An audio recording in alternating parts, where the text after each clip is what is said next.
Human shielding. If you use civilians to shield military targets, that is another war crime, another clear violation of the law. Now, it doesn't release Israel of its obligation to do everything that's feasible to mitigate the risk to civilians when they're conducting an attack. But it obviously makes that risk mitigation effort incredibly difficult and leads to situations where there's no option other than to launch an attack with full knowledge that it's going to result in incidental death or injury to civilians. And I have to say, I think at one point there was reference to accidental injury to civilians. These are not accidental injuries. These are calculated injuries. That's what commanders have to do.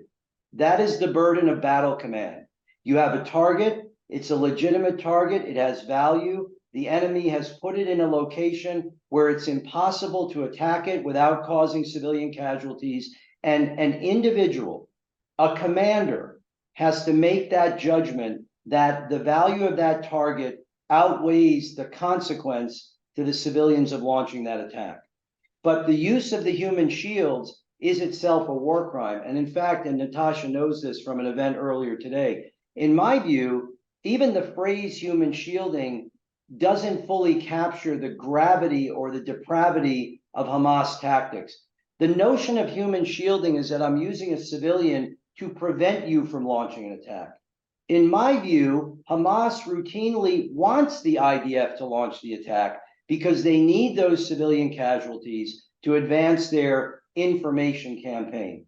And one thing people need to know about groups like Hamas and ISIS and Al-Qaeda, for them, information does not support their combat agenda. Combat supports their information agenda.